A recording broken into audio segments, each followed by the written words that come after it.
Hello दोस्तों, एस्टेटी red पाठशाला में आप सभी का फिर से स्वागत है भाई।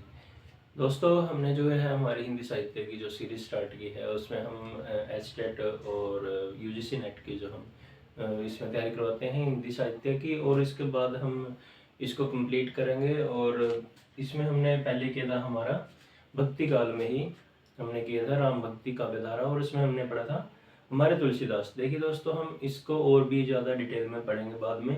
पहले थोड़ा सा इंटरेस्ट बनाने के लिए इसको हमने पहले तुलसीदास और फिर कृष्ण भक्ति काव्यधारा के हमने सूरदास को इसमें लिया है। फिर इसके बाद हम जो इसको इन दोनों जो मुख्य जो इनके कवि हैं इनको पढ़ने के बाद हम इसको पूरे भक्ति काल को कि इसका नामकरण किसने क्या क्या दिया, इसका उद्भव क्या जो है कैसे हुआ, क्या क्या कारण थे, या यानी कि बौद्ध धर्म सिद्ध और इससे पहले नाथ धर्म थे जो उनको जो है पतन हो गया था। और फिर यह धारा जो थी भक्ति धारा यह दक्षिण से आरंभ हुई थी और फिर हमारे जो है उत्तर में आ गई थी। और उत्तर में जो हमारे कबीर दास थे उनके बारे में हमने पढ़ा था। फिर तुलसीदास, अब सूरदास के बारे में हम पढ़ रहे हैं। सूरदास जी जो है इनको कृष्ण भक्ति काव्यधारा का सबसे बड़ा जो है कवि माना जाता है भाई। इनका जो जन्म हुआ था इनका 1478 में, और सीही में इनका जन्म हुआ था भाई। फिर इनकी जो मृत्यु है वह 1583 ईस्वी में परसोली में हुई थी। और इनके जो गुरु थे भाई वल्लभाचार्य जी, उन्होंने इसको क्या कहा था कि पुष्टि मार्ग का जहाज इनको जो है इन्होंने क्या दी थी, उपाधि इसकी दी थी। और इनकी जो रचनाएं हैं भाई, जैसे सूर सागर जो इनकी रचना है, और सूर सरावली है, साहित्य लहरी है, भ्रमर गीत है, जो इन्होंने इसमें क्या है ब्रज जो भाषा है उसका भी सबसे ज्यादा इन्होंने प्रयोग किया भाई। और सूर सागर सरावली में इन्होंने क्या किया कि जो श्री कृष्ण जी हैं, श्री कृष्ण जी के जन्म से लेके और उनके मथुरा जाने तक का सारा इन्होंने इसमें सारा जो है वर्णन किया है भाई। इनको खंजर नयन भी जो है इनके जो गुरु थे यानी कि विठलनाथ जी थे, जो इन्होंने विठलनाथ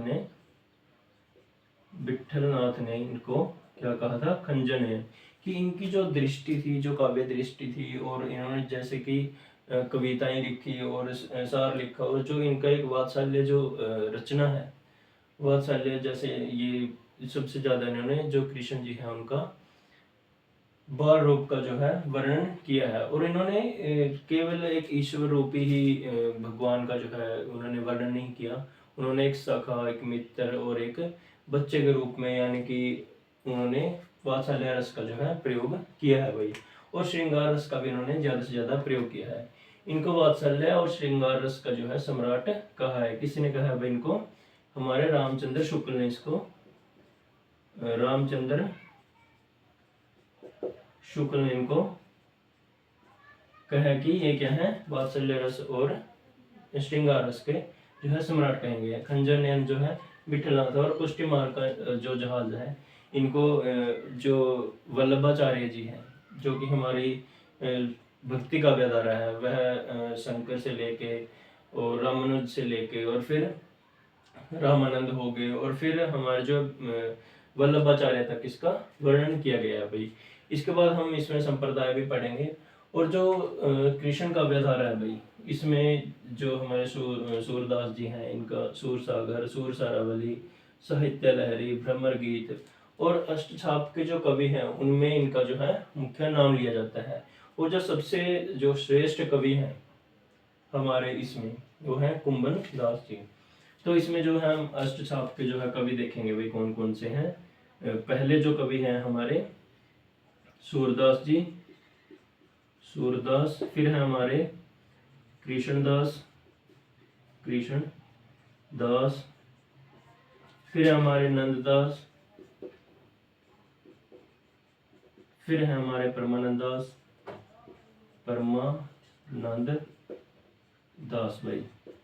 हमारे फिर है इसके बाद हमारे कुंभन दास, कुंभन दास, और इसके बाद हमारे चतुर्भुज दास,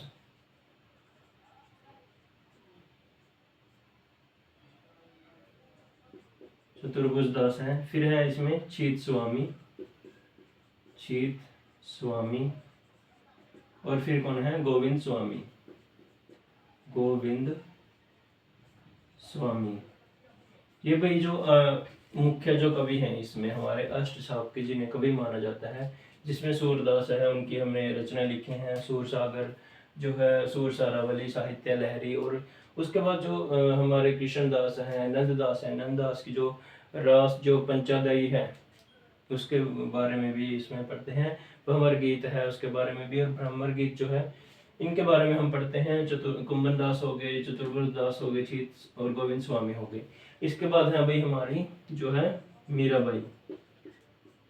मीराबाई इनको पढ़ते हैं। रसखान हो गए जो कि एक मुस्लिम होने के बाद, और इन्होंने जो है हमारे जो है हिंदू देवी देवताओं पर इन्होंने लिखा है। और सूरदास जी हैं भाई, जो इन्होंने क्या कहा है कि जो निर्गुण जो काव्य धारा थी उस पर जो है सगुण की भक्ति धारा को इन्होंने उस पर विजय माना है। कि निर्गुण जो भक्ति है वो ऐसे है जैसे कि एक जो गूंगा व्यक्ति है भाई, गूंगा व्यक्ति ने अगर कुछ मीठी चीज खा ली, मीठी चीज खाने के बाद वो कैसे बताएगा कि भाई हाँ उसको ऐसा टेस्ट आया, इतना बढ़िया लगा, ये स्वाद है उसका, नहीं बता सकता।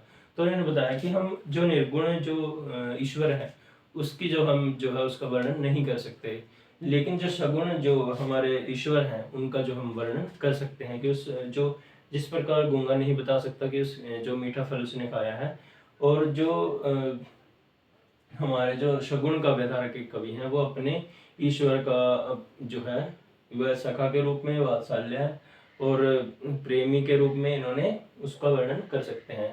इन्होंने भाई प्रेम और विश्वास पर बहुत ज्यादा इन्होंने ध्यान दिया है। और उसके बाद है भाई जो सूरदास है, इन्होंने ब्रज भाषा पर भी काम किया है। ब्रज भाषा पर सबसे ज्यादा काम किया है इन्होंने भाई, सबसे ज्यादा काम ब्रज भाषा पे सूरदास ने किया है। और इनका जो इनको भाई खंजन नयन भी कहा जाता है। जैसे हमारे तुलसीदास जी थे, तुलसीदास को मानस हंस जो है कहा जाता था, मानस हंस जो है तुलसीदास को कहा जाता था भाई। और इनको जो है हिंदी काव्य के जो गगन के सूर्य के रूप में भी इनको कहा जाता है, उपाधि दी गई है गगन के, हिंदी गगन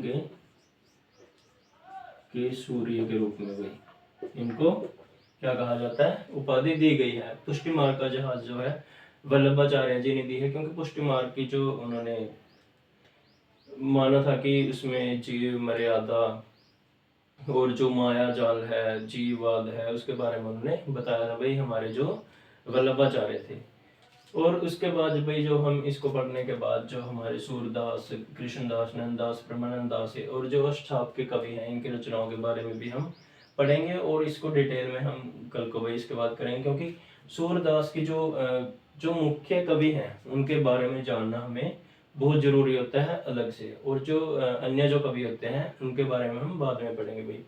और जो हमारे भाई एक और है इसमें नरोत्तम दास, नरोत्तम दास, इन्होंने भाई सुदामा चरित्र लिखी थी, सुदामा चरित्र। इन्होंने जो सुदामा जी और कृष्ण की जो दोस्ती थी, मित्रता थी, उसके ऊपर इन्होंने लिखा था नरोत्तम दास ने। भाई आपसे पूछा जा सकता है, पहले भी जो है यूजीसी नेट में भी, एचटेट में भी इसको, और जो भी हमारे कॉम्पिटिटिव एग्जाम होते हैं डीजीटी पीजीटी के, जो कि अभी आपका पीएस टेट हुआ था, और अब हमारा जो है मास्टर कैडर, लेक्चर कैडर के जो है एग्जाम होंगे पंजाब में, उस पर भी जो भाई इसमें से क्वेश्चन जो है पूछे जाएंगे आपके लेक्चरर कैडर में, ज़्यादा से ज़्यादा चांस होते हैं। और काव्य जो हमारी काव्य शास्त्र है उसमें से ज़्यादा प्रश्न जो है पीजीटी लेवल पे पूछे जाते हैं। और जो हमारा टीजीटी लेवल है उसमें हमारे जो वसंत के भाग हैं 1, 2, 3 है जो, उसमें से ज़्यादा प्रश्न जो है पूछे जाते हैं। और हम इसके बाद भाई कल पढ़ेंगे हमारे जो अष्टसाप के कवि हैं उनके बारे में, मीराबाई के बारे में, रसखान के बारे में, इन सब के बारे में हम कल पढ़ेंगे भाई। आप इसको रिवाइज करें और साथ साथ नोट्स बनाते रहें। हम इसको बिल्कुल डिटेल में पढ़ेंगे कल। और कल की हमारी क्लास होगी एक तो इनके ऊपर जो हमारे अष्टसाप कवि हैं, और एक भक्ति काल जो है इसका नामकरण किस किस ने क्या क्या दिया, क्योंकि नामकरण से क्वेश्चन जो है बहुत ज़्यादा पूछे जाते हैं। जैसे जॉर्ज ग्रियर्सन हो गए, हजारी प्रसाद द्विवेदी हो गए, और रामचंद्र शुक्ल हो गए, कि इन्होंने जो है भक्ति काल को हिंदी साहित्य का स्वर्ण युग भी कहा है भाई। तो इस प्रकार से हम इसमें पढ़ेंगे कि किस किस ने क्या नाम जो है इसके दिए हैं। तो हमारी वीडियो देखते रहिए, लाइक करें, सब्सक्राइब करें एंड शेयर करें। धन्यवाद।